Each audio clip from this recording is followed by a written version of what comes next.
Assalamualaikum warahmatullahi wabarakatuh. Salam sejahtera, salam Om Swastiastu, Namo Buddhaya, salam kebajikan untuk kita semua.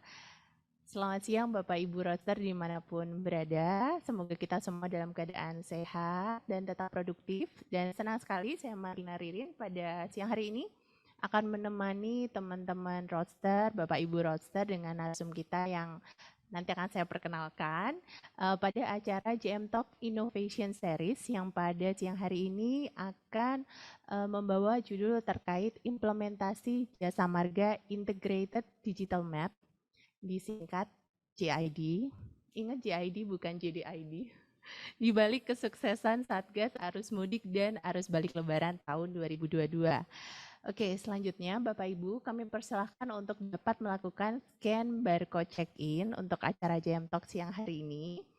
Nanti panitia akan menyampaikan untuk barcode check-in-nya di chat room Zoom.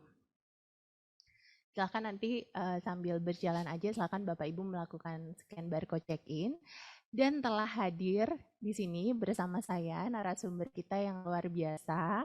Tadi katanya nggak mau dibilang luar biasa ya Mbak, tapi pakemnya emang harus ada kata-kata itu Mbak. Jadi kita berikan applause kepada Mbak Gandes Aisyah Harum selaku Information Technology Group Head.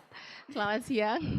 Terima kasih loh Mbak Lina, sudah dibilang luar biasa. Sama-sama. Aku manggilnya Mbak, boleh nggak? Boleh. Boleh ya. Tapi walaupun kayaknya secara umur kita mirip ya, kayaknya. Mirip tuan. 11-12 lah kan? Gimana kita nggak sama umur? Oke. Semoga sehat ya Mbak. Alhamdulillah sehat. Alhamdulillah. Sekali lagi makasih atas kehadirannya pada acara JM Talk kali ini. Yang pertama di tahun 2022 ya Mbak hadir di sini. Semoga ini yang terakhir. Bukan, enggak yang terakhir. Yang pertama di tahun 2022. Oke. Para rosternya bosen Enggak bosen kok. Kalau lihat yang muda-muda biasanya gitu. Masih pingin lagi gitu, masih pingin terus. Tapi kalau yang muda, yang lebih muda sih banyak sih, yang apalagi yang baru masuk kan. Banyak. Nanti bisa diberikan lagi ya, kita berikan ini. Saya ditaruh di prioritas paling akhir aja kalau misalkan mau muncul lagi. Bu Ira, ini ada request. Oke. Kita ngomong berdua doang ya Mbak. Oke. Bapak Ibu roster, selanjutnya supaya lebih bersemangat pada siang hari ini, kita virtual photo session dulu ya. Silakan Bapak Ibu yang belum membuka kameranya dapat membuka kameranya. Kita foto bersama-sama. Oke, masih banyak loh yang belum buka kamera. Sambil double meeting juga boleh kok Bapak Ibu, silakan.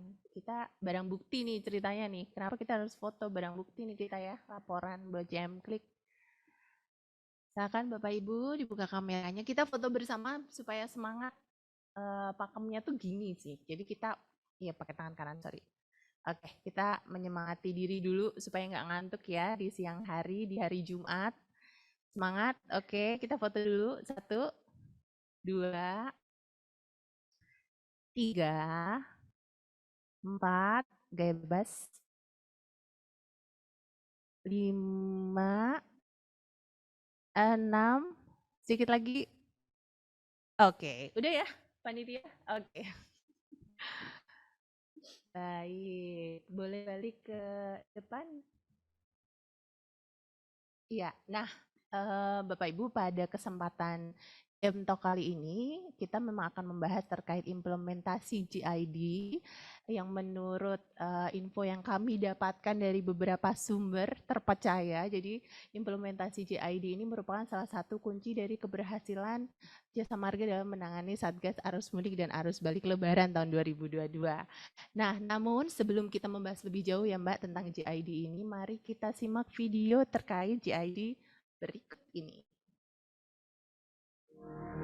Hai roster Jasa Marga, tahukah kamu JID?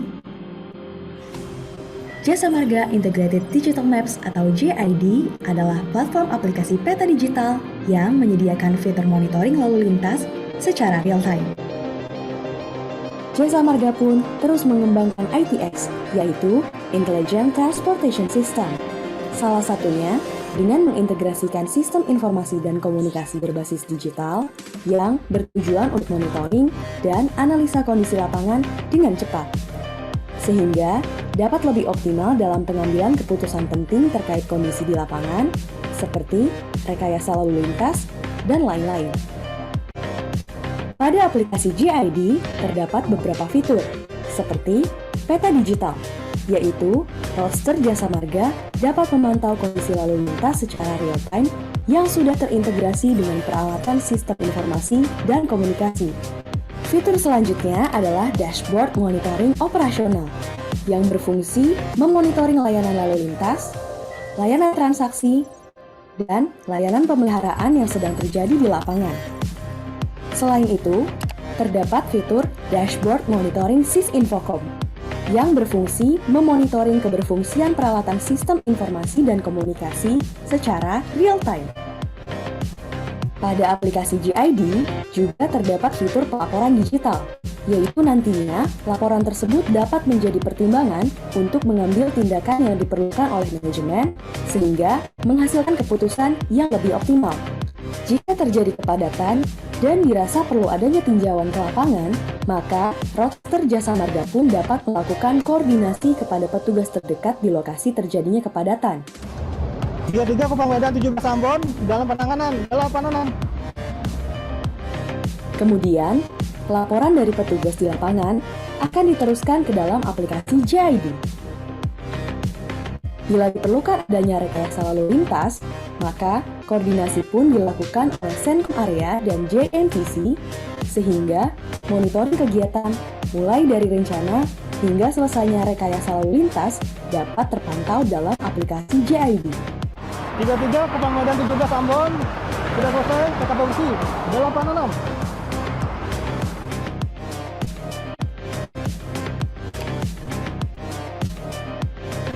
Gunakan JID untuk mempermudah pekerjaan roadster sekalian.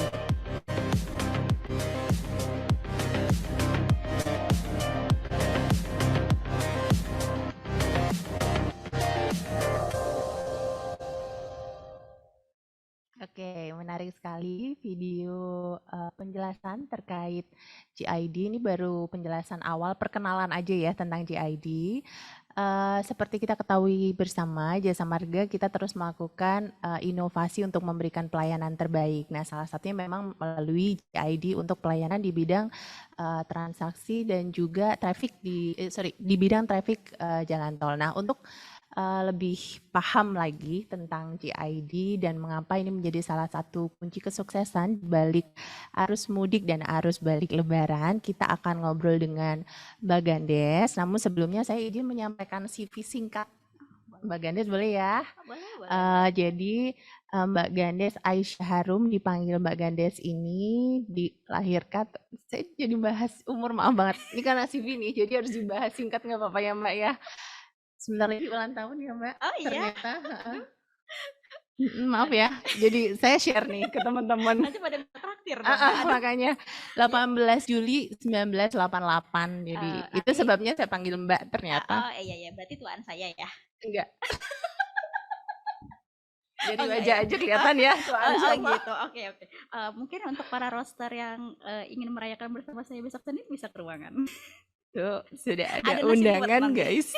Kita udah diundang 18 Juli di IT ya Mbak. Iya, di IT. Nanti tiba-tiba banyak yang hadir. Oke, Makanannya jadi kurang. makanya persiapan dari sekarang. Jadi kelahirannya 18 Juli 1988 di Dili. Siapa yang di Dili Mbak? Kenapa lahirnya bisa di Dili? Ayah saya. Jadi ayah saya kan kerja di Perumnas pada saat ibu saya melahirkan hamil besar saya. Ayah saya dipindah ke Dili itu. Jadinya lahir di sana. Numpang lahir aja. Cuma 2 tahun. Oke. Kemudian Mbak Gandes ini lulusan S1 Teknik Elektro di Universitas Gadjah Mada, Yogyakarta pada tahun 2009. 2009 juga itu masuk di Jasa Marga ya Mbak ya? Iya, jadi lulus di wisuda itu di Februari 2009, masuk Jasa Marga September. Oke, jadi nggak lama nganggur lah ya, langsung masuk Jasa Iya, dan Marga. kebetulan Jasa Marga adalah kantor pertama saya sih. Jadi saya Oke, belum pernah kerja di tempat lain sebelum Jasa Marga. sangat setia ya. Iya, sampai sekarang.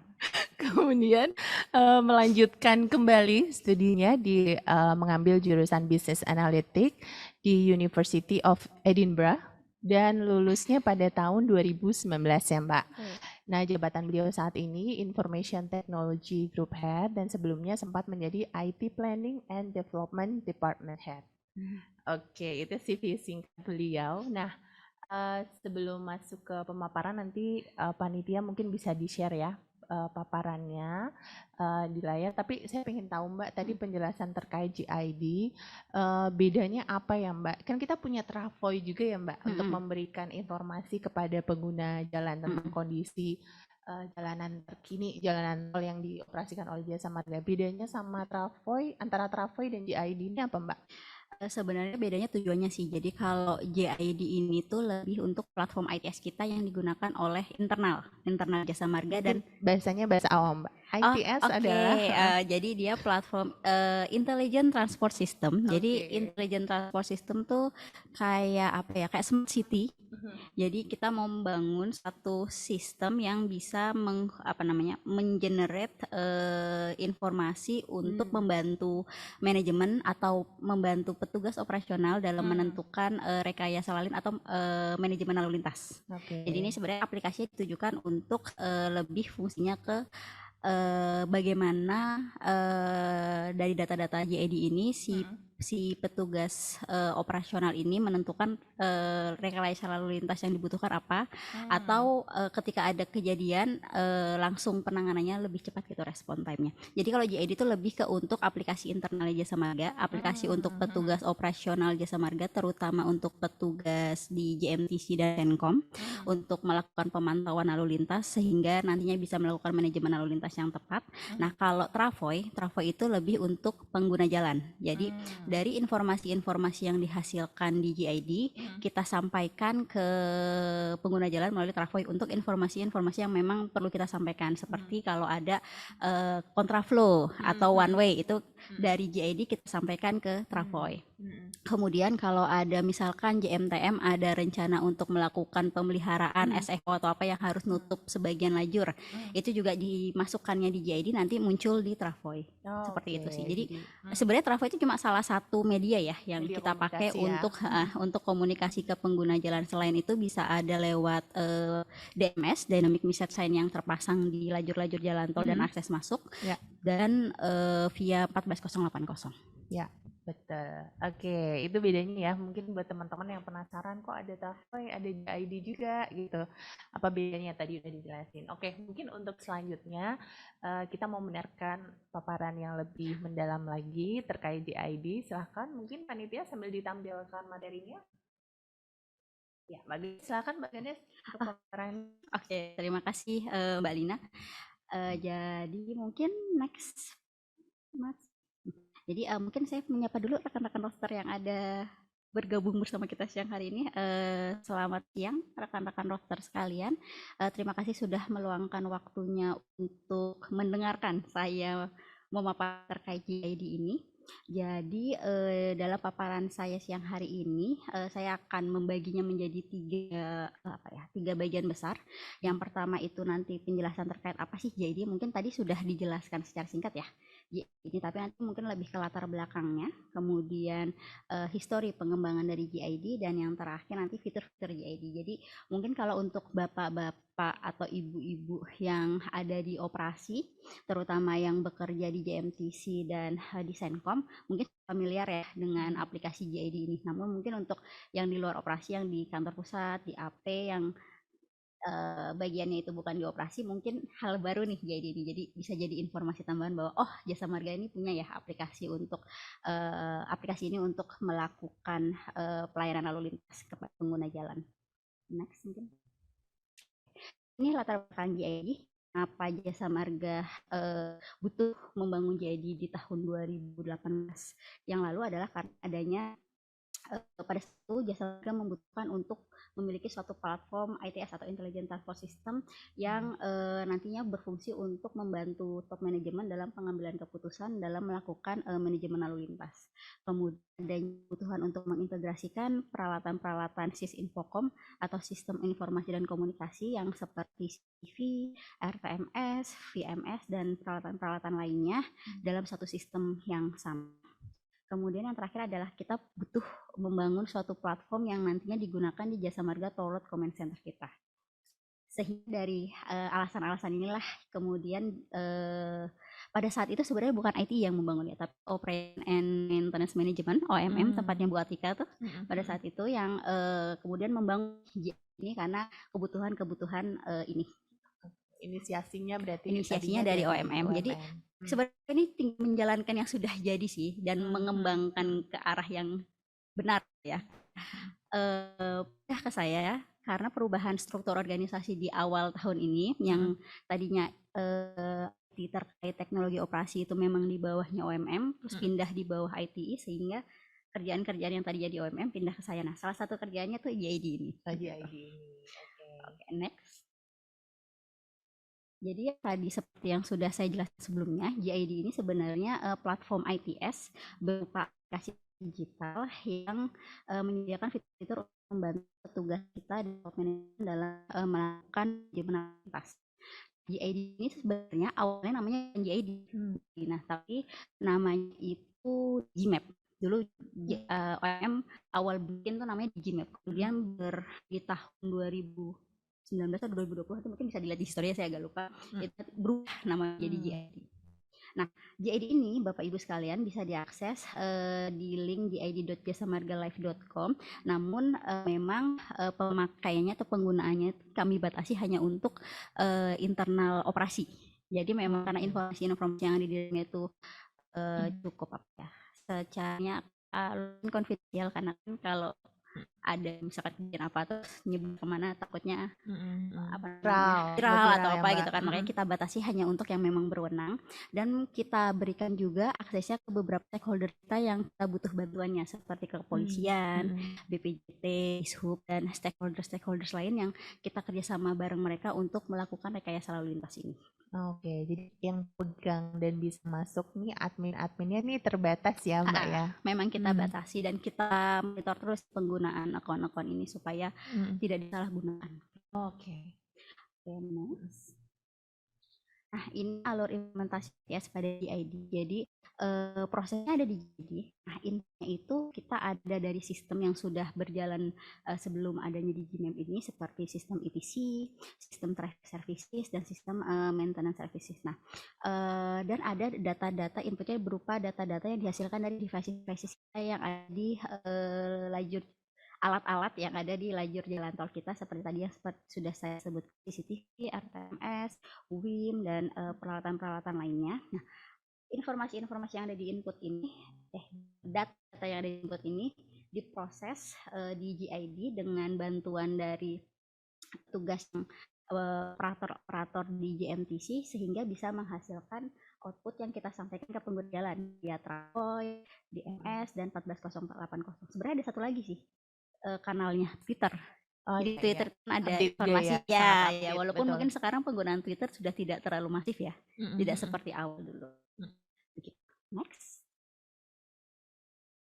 Nah, ini sebenarnya lebih ke karena JID ini adalah platform ITS kita. Nah, di ITS itu kan sistem Intelligent Transport System. Di bawah ITS itu ada subsistemnya. Nah, subsistemnya itu salah satunya adalah ATMS atau Advanced Traffic Management System.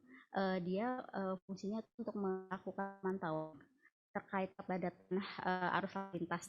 Karena kita menggunakan JID, jadi memantaunya itu menggunakan aplikasi JID ini yang merupakan digital kita. Kemudian ada Incident Management System. Nah, Incident Management System ini jadi JID nanti ketika ada kejadian di jalan tol muncul tuh di JID informasinya. Kemudian ada Electronic Toll Collection.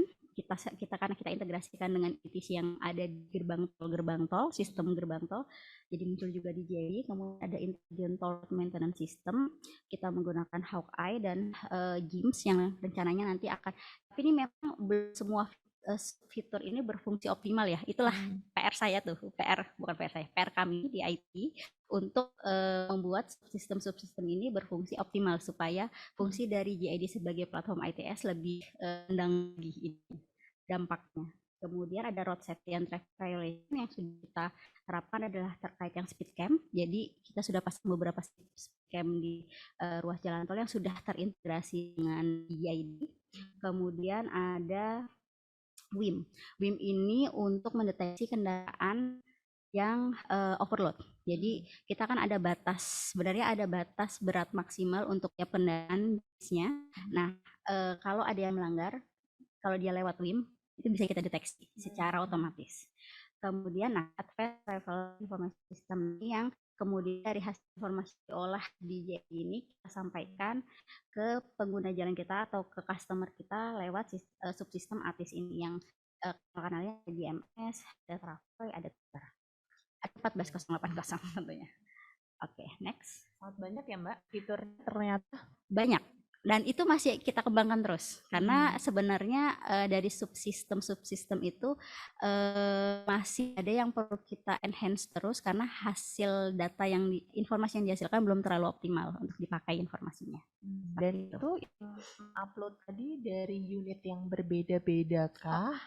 Tergantung subsistem. Jadi kalau kalau tadi yang intelligent toll road maintenance system karena secara sistem yang ITMS-nya belum terlalu terbangun, jadi masih manual. Jadi ketika JMTM ada misalkan melakukan pemeliharaan yang tutup layar itu informasinya masih manual diberikan ke Senkom nanti informasikan ke petugas di JMTC, petugas JMTC baru masukin ke JID sehingga petugas yang masuk JID bisa langsung ngeliat tuh ada bahwa di sekarang ini ada kegiatan pemeliharaan di titik ini gitu.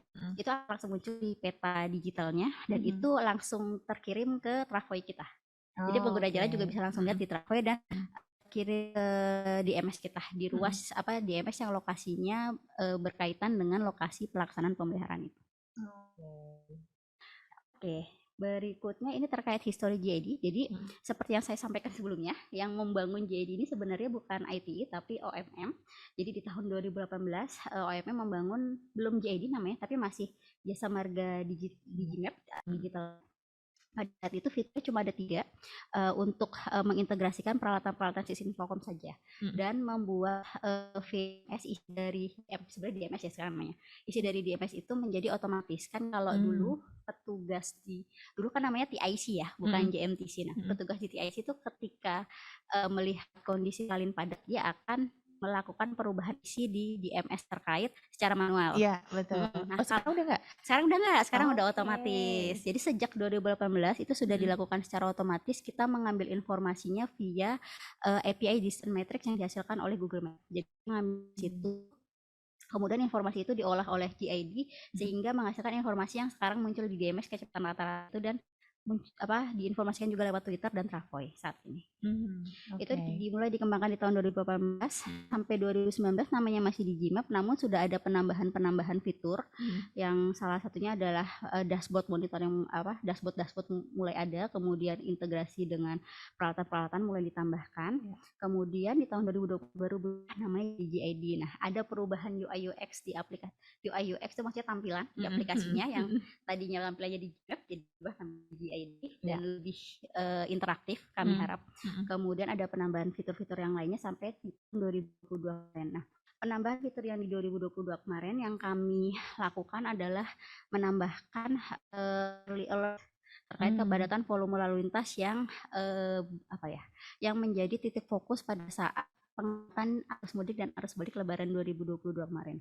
Nah, saya data dari volume lalu lintas per jam di gerbang. Sebenarnya yang lebih akurat adalah kalau kita sudah punya alat yang akurasinya bagus untuk menghitung volume lalin di perwas. Kalau sekarang kita baru punya data volume lalin yang di gerbang tol. Nah, ini akan lebih bunyi ketika nanti kita punya istilahnya kita nyebut traffic counting di ruas-ruas yang titik-titik yang kita perlu pantau nih jumlah lalin yang lewat situ, karena begitu naik di atas angka berapa kita harus mulai melakukan rekayasa lintasnya tuh yang butuh itu untuk ketika sudah sampai volume lalin segini perlu kontraflow atau perlu one way. Nah, seperti itu. Nah, kemarin yang dipakai banget pada saat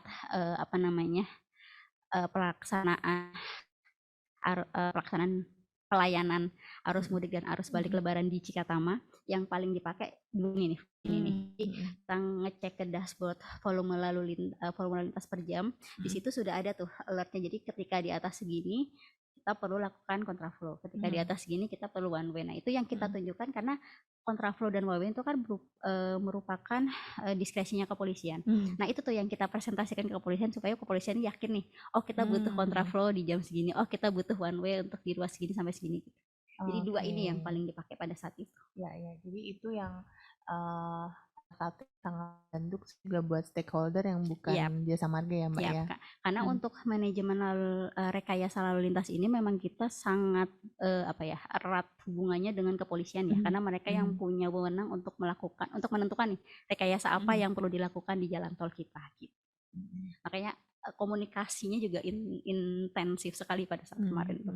Pak Dirut sendiri deh yang hadir di chat sama Pak Dirut, Budir Ops, Pak Dirbis, sama Bu Atika, yang Bu Atika, Pak Yoga, GMT, dan Pak Bima ya. Jadi intensif sekali tuh mereka komunikasi ini. Kalau saya di balik layar aja, saya ngurusin JID-nya aja. Yang JID ini melakukan informasi yang tepat, terus koneksinya, karena kan pada saat lebaran kemarin ya begitu nggak masuk berapa menit aja udah langsung keputusannya bisa jadi berbeda ya Mbak. Iya, jadi mastiin aja sih Mbak, kalau saya di balik layar, karena IT emang kerja di balik layar ya, ya Bu. Jadi kita memastikan JID ini berfungsi optimal dan berfungsi baik lah selama pelaksanaan piket arus mudik dan balik kemarin. Begitu Mbak Lina. Oke. Platformnya berhasil sekali, fitur-fitur juga fungsi dengan baik ya Mbak masing-masing ya. Ya, jadi berfungsi dengan baik, dan memang sebelum pelaksanaan piket arus mudik dan balik kemarin, kami intensif berkomunikasi dengan OMM dan JMTO untuk menentukan fitur-fitur apa saja nih yang nantinya kemungkinan dibutuhkan. Ya. Jadi penambahannya sesuai, enhancement yang dilakukan sesuai dengan kebutuhan usernya. Karena kan usernya timnya Bu Atika dan timnya Pak Yoga tuh. Ya, untuk ini. Oke, next. Ini new UX-nya, jadi yang sebelah kiri itu jasa marga di Gmap, yang sebelah kanan ini JID. Next. Ya, yang sekarang tampilan. Kami harap ya. Oke, ini proses bisnis di JID yang digunakan. Jadi JID merupakan platform utama yang digunakan JMTC, digunakan oleh operator JMTC dalam menjalankan tugasnya sehari-hari. Fungsi-fungsinya itu untuk memantau kondisi lalu lintas melalui peta dan CCTV yang ada di JID. Kemudian ada memantau juga kondisi keberfungsian peralatan SIS-Infocom. Nanti mungkin detailnya akan saya bahas di slide berikutnya. Dan menginput dan memonitor penanganan insiden di jalan tol. Nah, yang insiden ini tuh ada 3, kita kelompokkan sejauh ini masih 3 jenis. Jadi ada gangguan lalu lintas, kemudian kegiatan pemeliharaan, dan rekayasa lalu lintas. Next. Ini fitur, jadi udah masuk ke bagian ketiga, jadi ke fitur JID. Di JID ini fiturnya kita lagi secara garis besar kita menjadi ada peta digital kondisi lalu lintas. Ini adalah ketika kita masuk di aplikasi JID ini langsung muncul nih di halaman home. Nanti akan saya tampilkan. Kemudian ada dashboard monitoring, kemudian ada monitoring keberfungsian peralatan SIS-Infocom tadi, dan yang terakhir ada reporting. Next. Ini kondisi lalu lintas. Jadi begitu jika Bapak Ibu saya kami kasih akses ke JID atau masuk ke aplikasi JID, nanti yang akan langsung muncul nih halaman home-nya seperti ini, bentuknya seperti peta. Kemudian kalau Bapak atau Ibu klik di bulat yang bawah yang tengah, jadi ada 3 buletan tuh di bagian bawah tengah. Nah, yang tengah itu diklik nanti akan muncul yang sebelah kanan ini. Nah, sebelah kanan ini adalah list-list apa ya istilahnya ya, menu-menu yang bisa ditampilkan di peta digital ini. Jadi seperti peralatan itu kita bisa milih nih, kita bisa munculkan semua VMS, CCTV main road dan sebagainya itu, atau kita bisa pilih salah satu aja biar nggak terlalu penuh petanya. Jadi tergantung nanti kebutuhan dari si petugas atau user JID ini yang mau dilihat apa, bisa dipilih di sini. Next, tolong. Oh, ya. Ini jadi untuk peralatan-peralatan disinfo kita bagi menjadi 6. Jadi ada automatic VMS. Kenapa kita sebutnya automatic? Karena isi dari DMS ini sudah dibuat secara otomatis berdasarkan input dari ID Matrix kita dapat dari Google Map. Kemudian ada CCTV, ada GPS kendaraan operasional, kemudian RTMS, pompa banjir, dan WIM. Next, Pak. Nah, ini CCTV. Jadi kalau CCTV sih sebenarnya untuk menampilkan hasil tangkapan dari layar CCTV tersebut. Jadi tapi kita kelompokkan ya, karena CCTV-nya ini banyak fungsinya ya. Jadi ada sebenarnya fungsinya sama nih, sama-sama CCTV surveillance. Cuma kita bagi menjadi 5 untuk apa namanya? Oh, enggak, yang kita bagi 3 untuk yang surveillance dan yang bawah itu untuk yang smart CCTV. Jadi kalau yang CCTV surveillance kita bagi menjadi CCTV genangan, arteri, dan surveillance. Yang genangan itu adalah yang lokasinya di titik-titik yang berpotensi terjadi genangan ketika hujan deras.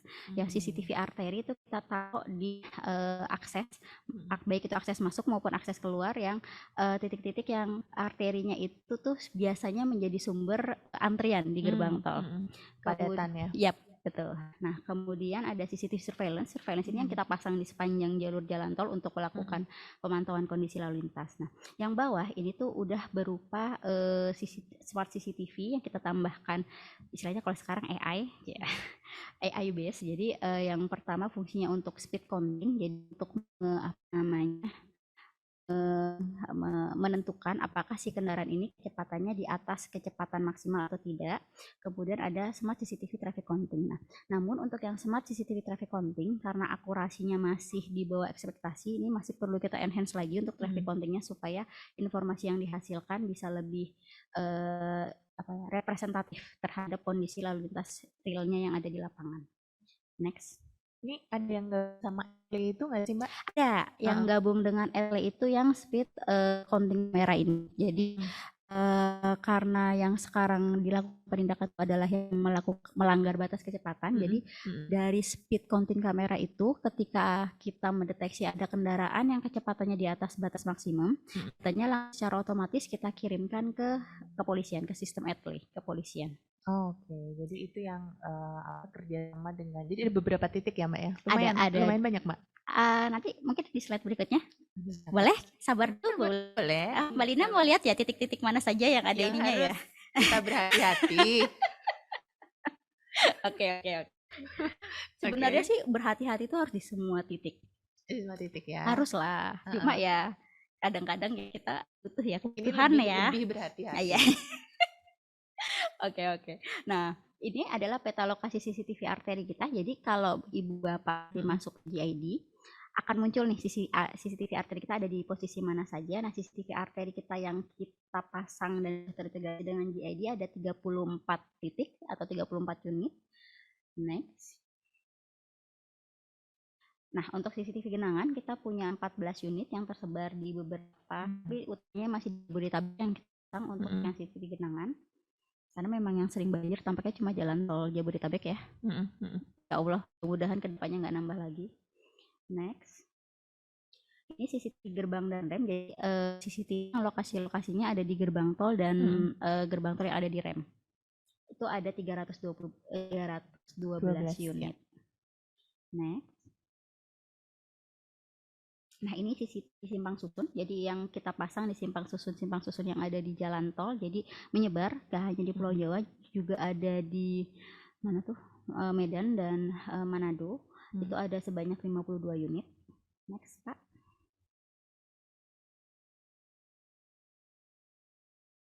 Kemudian ini ada lokasi otomatis DMS kita yang sebagai informasi mungkin belum semua DMS memang di input secara otomatis, tapi hanya DMS yang sudah terintegrasi dengan GID saja yang sudah bisa dilakukan isinya dilakukan secara otomatis.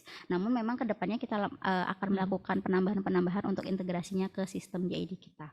Nah, saat ini yang sudah terintegrasi dengan GID dan isinya sudah bisa dilakukan secara otomatis itu ada 216 unit dari yang terpasang di sepanjang jalan tol Jasa Marga. Totalnya berapa ya, Mbak? Sekitar berapa tuh? Totalnya nanti mungkin Pak Sani bisa bantu jawab ya setelah ini. Pesan berikut ini. Setelah saya selesai menyampaikan paparan ini, nanti mungkin kalau Pak Sandi kalau Ditulis di chat bergabung. room Zoom kayaknya. Iya. Mohon maaf saya tidak terlalu hafal. Yang hafal Pak Sani. Jadi Pak Sani adalah tim saya yang melakukan pengembangan GID ini. Jadi beliau yang paling hafal banget nih GID ini, fiturnya ada apa saja, mana yang udah sudah optimal, mana yang belum, mana yang perlu kembangkan lagi, mana yang perlu diperbaiki karena belum optimal. Dan jumlah-jumlah peralatan di sistem Infocom yang dimiliki Jasa Marga bapaknya tuh yang paling hafal. Saya hanya meminta Mas Sani. saja. Setelah ini Mas Sani tolong diupdate di bawah. di chat room Di ya. chat room Zoom. Oke. Next, Pak. Ini penting kita, Mbak Lina. Jadi Capture kita loh, teman. jadi kita ada 24 unit yang tersebar di beberapa jalan tol, tapi sampai sekarang masih di trans bawah saja untuk yang speed kamera ini. Oke, next. Dan seperti saya sampaikan, speed kamera ini sudah terintegrasi dengan sistem ATLE kepolisian. Oke. Oke, next.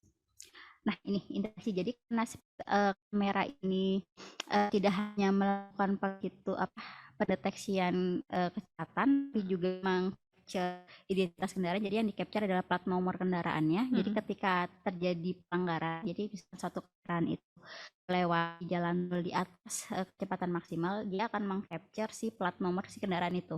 Nah, plat nomor inilah yang dikirimkan ke sistem ATLE-nya kepolisian itu. Gitu. Oke, jadi plat nomor berikut foto kecepatan. Ya, jadi ada beberapa informasi yang kita kirim selain plat nomor. Jadi ada kecepatannya, kemudian gambar ininya, capture-nya ketika melakukan pelanggaran, dan informasi-informasi yang lainnya yang diminta oleh pihak kepolisian untuk mereka menindak di pelaku pelanggaran ini.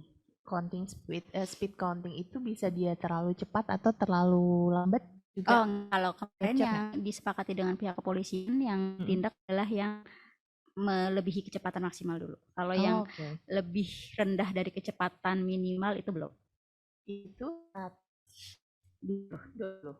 Sebenarnya kalau di jalan tol kita batas kecepatan itu berbeda-beda ya. Ada yang kayak kalau di dalam kota itu batas kecepatan maksimal 80 km per jam, Jagorawi 100 km per jam. Jadi sebenarnya kalau aturan balik ke aturan dasarnya harusnya yang lebih 80 ditindak.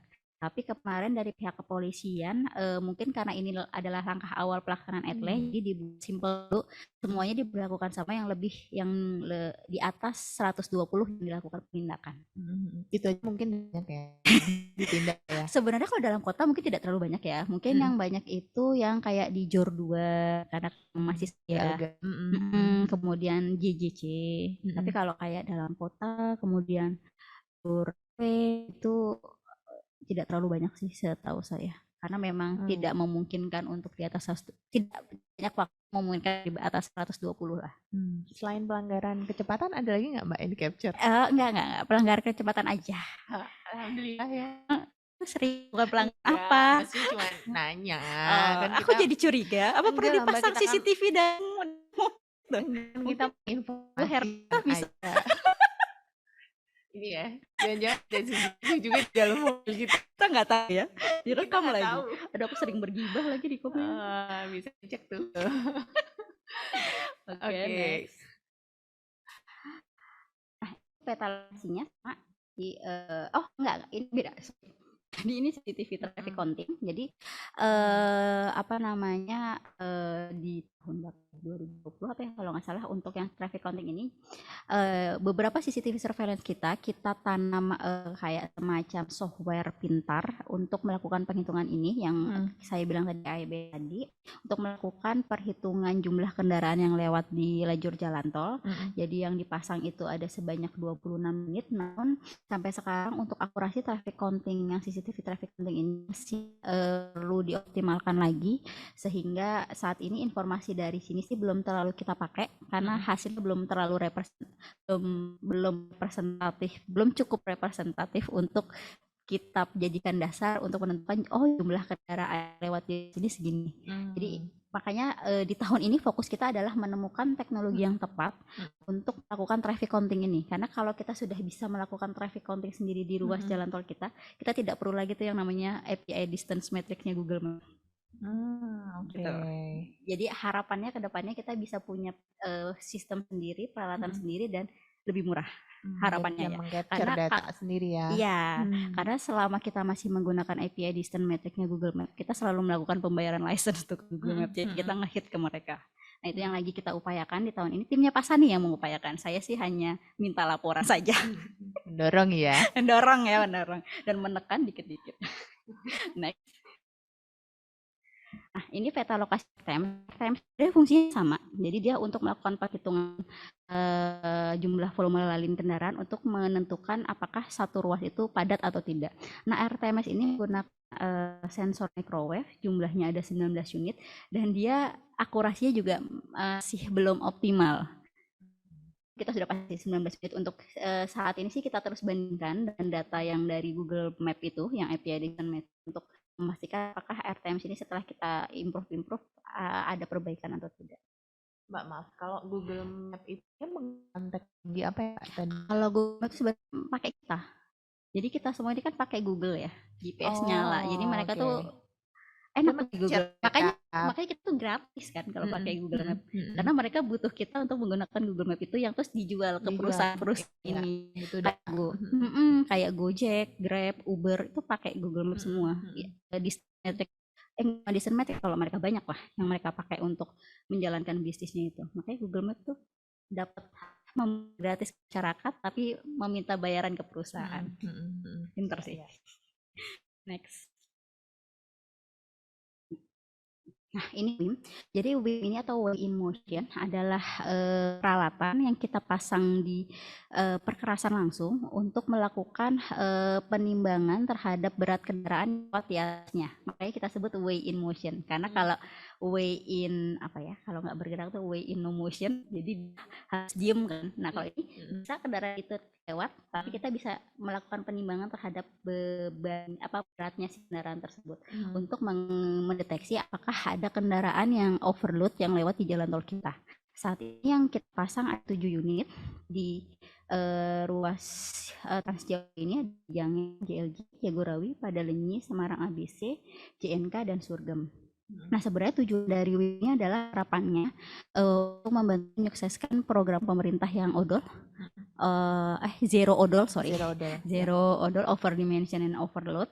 Sehingga karena kan sekarang ini kalau kita lihat jalan-jalan tol kita banyak yang rusak dan padat seringkali. Jadi ketika kendaraan besar itu kecepatannya di bawah kecepatan minimal, jauh di bawah kecepatan minimal, itu kan biasanya muncul kepadatan ya, terutama kalau di Jor, kalau kita lihat kan di Jor, di Janger gitu kan. Inilah kenapa kita butuh untuk melakukan penertiban yang zero odol tadi, supaya kecepatan rata-rata minimal di jalan tol bisa tercapai dan umur pakai dari jalan tol yang kita bangun bisa lebih optimal.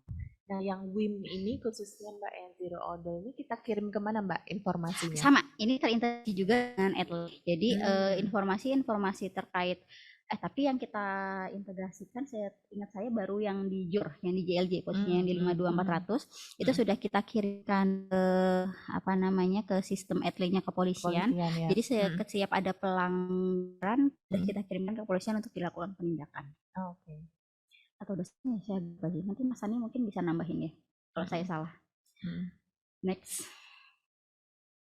Nah, ini untuk yang fitur dashboard monitoring. Jadi untuk dashboard monitoring kita bagi menjadi 4. Menunya ada dashboard peralatan, ada dashboard layanan, dashboard layanan transaksi, dan dashboard layanan pemeliharaan. Next. Nah, ini untuk yang dashboard peralatan. Jadi dashboard peralatan ini untuk menampilkan keberfungsian di peralatan sistem Infocom kita yang terpasang di jalan tol. Jadi di sini muncul WO dan RWGR serta jumlah peralatan yang hidup dan yang mati di sebelah kanan kelihatan tuh yang lingkaran itu. Nah, namun perlu dicatat untuk yang saat ini yang kita punya di JID ini, penentuan on off-nya itu berdasarkan koneksi. Jadi ketika JID ini terintegrasi dengan peralatan-peralatan yang ada di lajur. Nah, ketika JID ini tidak menerima balasan koneksi antara JID ini dengan devices ini putus, dia menganggap bahwa sistem devices itu mati gitu. Padahal bisa jadi pada saat off itu bisa jadi komunikasinya yang putus, bukan peralatannya. Jadi apa namanya, ketika ini mati memang kita ceknya semuanya sih, tidak hanya di peralatan tapi juga di komunikasinya. Karena bisa jadi ketika ini merah, bukan alatnya masih berfungsi baik, ternyata jaringan komunikasinya yang mati. Kedepannya sekarang ini sih kita lagi mau membangun sistem atau apa namanya mensubscribe sistem yang bisa lebih memberikan informasi yang detail. Kalau ini kan hanya PWO RPGR dan tadi on off-nya kan ditentukan dari on off seperti itu ya. Tidak dapat nih detail ini tuh sebenarnya penyebab yang mati tuh apakah jaringannya, apakah peralatannya atau apanya gitu. Nah, kita di tahun ini insya Allah doakan kami. Jadi kita mau membangun sistem yang bisa menghasilkan kayak apa namanya dashboard lagi yang lebih detail terkait peralatan ini, terkait keberfungsian peralatan ini. Jadi nanti jadi harapannya informasi nanti yang dihasilkan di dashboard lebih komprehensif dan bisa dijadikan dasar. Misalkan tim saya mau melakukan penggantian terhadap peralatan, bisa dilihat tuh history dari ini tuh rusaknya tuh nya sih gitu. Nah, bisa lebih kelihatan gitu. Doakan ya supaya lancar. Jadi diganti koneksi itu emang peralatannya gitu ya. Jaringan internetnya diganti atau peralatannya. Jadi bisa lebih apa namanya tepat sasaran untuk perbaikan dan bisa dijadikan dasar untuk kita melakukan penggantian peralatan yang memang sudah harus diganti. Next. Nah, ini monitoringnya, jadi lebih detailnya. Jadi di lingkaran yang tadi ada di sebelah kanan itu adalah jumlah total persentase dari yang merah berwarna itu adalah yang off, yang berwarna hijau itu yang on. Nah, itu adalah total peralatan, jumlah peralatan yang sudah terintegrasi dengan JD. Kemudian kalau lagi nanti ada detailnya dari yang perwas, jadi nanti ada detailan perwas berapa yang hidup, berapa mati. Next. Ini laporan, jadi report yang dihasilkan dari dashboard tadi bisa dicetak menjadi laporan PWO RWGR seperti ini. Oke, next. Ini fitur matriks CCTV. Jadi kalau kita balik ke halaman awal yang peta digital tadi kan ada 3 lingkaran. Kalau tengah untuk menentukan peralatan-peralatan apa saja yang mau kita munculkan di peta digital, yang sebelah kanan atau matriks CCTV bisa kita klik, nanti munculnya seperti di sebelah kanan. Ini adalah munculin layar-layar CCTV. Ini biasanya yang dipakai stakeholders kita sih untuk TNI atau kepolisian untuk melihat kondisi real time lalin di jalan tol. Nah, ini bisa kita filter berdasarkan ruas dan segmennya. Next. Selain CCTV juga kita apa namanya ada menu namanya dock CCTV. Jadi ketika kita buka peta digital ini, terus kita klik CCTV-nya itu ada yang saya merahin di sebelah kanan itu ada docknya. Itu kalau kita klik dia bisa di bawah seperti ini. Namun kalau munculnya tampilannya seperti ini maksimal hanya 7 CCTV yang bisa muncul di dock ini. Jadi kalau tampilannya seperti ini, kita kondisi lalinnya tuh hijau atau merah, terus melihat CCTV-nya di bawah. Gitu. Next. Ini dashboard layanan transaksi. Nah, dashboard layanan transaksi ini adalah hasil dari pengolahan data yang diperoleh dari sistem ETC atau Electronic Toll Collection atau sistem peralatan tol yang ada di gerbang tol. Nah, namun sampai saat ini integrasi dengan sistem peralatan tol ini sampai sekarang masih perlu kita tingkatkan lagi supaya data-data yang muncul di sini bisa lebih akurat lah datanya, karena kadang terjadi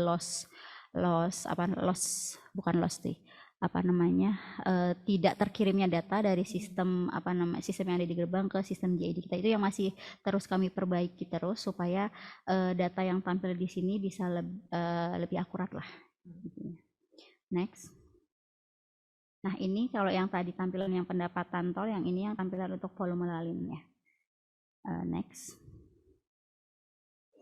Nah, ini yang dashboard layanan lalu lintas. Jadi di layanan lalu lintas ini kita ada menampilkan kecepatan rata-rata. Ini adalah kecepatan rata-rata, kita bisa pilih segmen ruasnya yang mana. Kemudian kita bisa pilih sumber datanya dari mana, data Google atau data RTMS. Namun biasanya yang sekarang kita pakai adalah yang sumber datanya dari data Google. Karena seperti yang saya bilang tadi, untuk yang data RTMS, akurasinya masih perlu kita tingkatkan lagi supaya bisa digunakan. Kemudian yang samping kanan adalah total jumlah kendaraan yang melakukan pelanggaran overload jumlahnya dari setiap lokasi WIM yang terpasang di jalan tol. Next. Nah, ini sama, ini kalau ini visi rasio. Jadi ada dashboard untuk yang volume capacity ratio. Jadi kalau sudah kita ada kayak batasannya. Jadi nanti kalau udah lebih dari 0,8 sudah jadi warning itu untuk tim operasi melakukan sesuatu supaya PCR di ruas tersebut bisa di bawah 0,8. Jadi kita kasih batasan alertnya itu ada 0,8 dan 1. Next. Ini dashboard terkait real time data kecepatan rata-rata. Kita ambil sumber datanya dari Google masih. Jadi kita bisa pilih regionalnya, kemudian kita bisa lihat di sebelah kiri ada ruasnya. Nah, yang bawah itu sebenarnya segmennya. Jadi A, B, jalur Ambon Bandung. Jadi kalau A itu Ambon tuh kalau di dalam kota yang menjauhi Cawang, kalau Bandung yang menuju Cawang. Nah, per kotaknya itu kita bagi segmennya di tiap ruas berdasarkan kebutuhan-kebutuhan untuk melakukan pemantauan kecepatan di tiap segmen tersebut. Next. Nah, ini monitoring antrian gerbang. Jadi karena salah satu SPM salah satu indikator SPM yang dipakai adalah panjang antrian di gerbang tol, kita buatlah satu dashboard namanya monitoring antrian gerbang. Jadi kita buat semacam kayak speedometer, ada 6 indikator. Jadi kalau masih hijau atau sampai kuning itu masih oke lah, masih di bawah 500 meter. Tapi kalau udah orange itu udah di 500 sampai 1 kilo. Nah, merah itu udah harus ada tindakan-tindakan tertentu supaya panjangnya tidak lebih dari 1 kilo. Karena di Lebaran kemarin kan ada gimmick tuh Menhub ya. Kalau antrian di atas 1 kilo langsung bebas kan. Nah, makanya kita buat seperti itu supaya pas udah mau mendekati merah, sebelum sampai ke merah harapannya sudah dilakukan antisipasi sebelumnya supaya antrian di gerbang tol bisa lebih terurai.